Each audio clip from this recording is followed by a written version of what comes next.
The slap that cost everything. The crack of Juliet's hand across my face echoed through the glittering ballroom like a gunshot. Crystal chandeliers swayed overhead as 130 guests in designer gowns and rented tuxedos froze mid-conversation.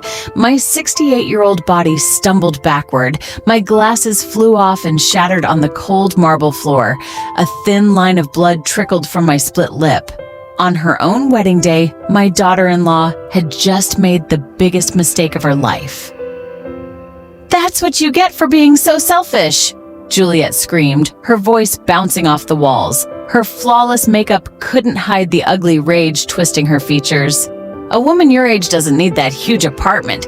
Ethan and I deserve it more." My son Ethan stood beside her in his crisp black tux, eyes fixed on the floor like a coward. Not one person moved to help me. Some whispered behind champagne flutes. Others looked away, uncomfortable. The silence that followed was louder than any scream. I crouched down, trembling, picking up the broken pieces of my glasses. My cheek burned, but the pain in my chest was worse. "My name is Aurora Hughes. To everyone here in Austin, Texas, I was just a quiet widow on a fixed income, driving a 10-year-old Honda, working part-time at a local flower shop, buying clothes from discount racks. That's exactly the image I had cultivated for decades. But in 29 minutes, every illusion these greedy parasites had about me was going to burn to the ground. I sat in my old sedan in the parking lot, the Texas night air thick with humidity. My hands still shook as I dialed Carlos. "Carlos, it's Aurora. Bring the documents to the ballroom, now." "You're sure, Mrs. Hughes?" His voice was calm but concerned. He had been my late husband Robert's trusted advisor for over 20 years. "Completely. It's time they met the real me." While I waited, memories flooded back like a storm. 2.5 years ago, Ethan had brought Juliet to my apartment with that nervous smile I knew so well from his childhood. "Mom, this is the woman I'm going to marry." Juliet had looked around my modest living room with thinly veiled disgust. "How cozy," she'd said, her designer heels clicking on my worn rug.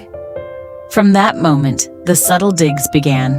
"Your clothes are so dated, Aurora. That old car is dangerous for someone your age. Why are you still working at a flower shop? You should be relaxing in a retirement community." Then the pressure turned serious. Real estate brochures left on my coffee table. Family meetings, where Juliet's parents joined in, calling my apartment too big for one old woman. Ethan nodded along like a puppet, echoing every word. "Mom, Juliet's right. It would be safer for you." What they didn't know was that I had been secretly subsidizing their entire fake lifestyle for 3 years. Robert and I had built a quiet empire, smart investments from his import business that grew into millions. We chose to live modestly to protect our privacy and our son. I had covered their rent, discounts, credit card payments, even part of this $53,000 wedding. Over $162,000 total. I thought I was helping my son through hard times. Instead, I had enabled a monster. Headlights cut through the darkness.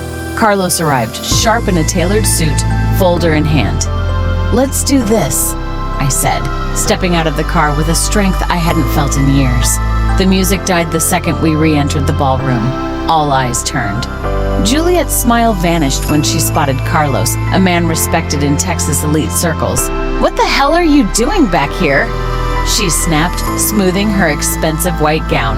Carlos's voice rang out clear and professional. "Ladies and gentlemen, I apologize for the interruption, but I have urgent legal matters for Mr. Ethan Hughes and Mrs. Juliet Hughes." He handed Ethan the first document. "Your mother's financial guarantee on your apartment lease has been canceled immediately. You have 30 days to vacate or face eviction proceedings." Ethan's face drained of color. "Mom, what is this?" Carlos didn't stop. "All monthly transfers of $4,500, covering rent, credit cards, car payments, and miscellaneous expenses, are now permanently suspended. That includes the $53,000 guarantee for tonight's wedding celebration. The ballroom management will require full payment immediately or the event ends." Juliet let out a piercing scream. This is a lie. She's a broke old lady who works with flowers. Look at her car, her clothes. Phones started coming out. Guests recorded everything. I stepped forward, my voice steady. Appearances deceive, Juliet. For years, Robert and I kept our wealth hidden. While you mocked my simple life, I was the invisible hand keeping your house of cards standing. You planned to declare me incompetent. You brought appraisers, you threatened me, and then you slapped me in front of everyone. Gasps rippled through the crowd. Juliet's mother stood up pale. Carlos and I walked out together.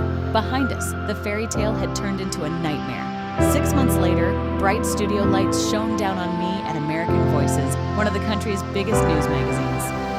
Viral videos of the slap and takedown had hit over 15 million views. I had become the reluctant face of elder financial abuse. Mrs. Hughes, the host asked, "How does it feel knowing your story helped pass new protections in 3 states?" I smiled calmly. It feels like justice and freedom. I had redirected Ethan's would-be inheritance to the Aurora Hughes Foundation for Elder Protection. In 6 months, we helped over 200 seniors fight humiliation, providing lawyers, counselors, and emergency support. Stories poured in, seniors losing homes, savings drained by their own children. My pain had purpose. Ethan and Juliet's world collapsed, evicted from their apartment, credit ruined. Ethan lost his sales job after the scandal. Juliet's image consulting side hustle died under the viral backlash. They squeezed into her parents' cramped 2-bedroom, drowning in debt. The deepest cut was my grandson Oliver, born months later. I had never held him. Juliet sent desperate texts about pregnancy struggles and family, but I saw through it. I created a trust fund for his college, accessible at 18, but refused to be their safety net again. One quiet Texas afternoon on my balcony, watering flowers, my phone rang.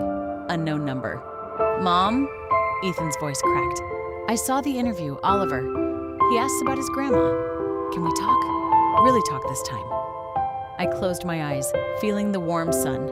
The old Aurora would have rushed to fix everything. The new one knew her worth. When you're ready to take full responsibility, no excuses, no blame, you know where I am. I said gently but firmly. Until then, become the man I tried to raise. I hung up. Some bridges need burning before they can be rebuilt the right way. 2 years later, my life bloomed. The foundation had expanded, helping over 400 families. I mentored women like Margaret, who reclaimed her savings and bought her own car after her son's betrayal. "You taught me boundaries are survival," she wrote. My health soared. No more anxiety, better sleep, a stronger voice. I walked taller. The apartment Juliet once coveted was now a peaceful home filled with thank you letters and photos of lives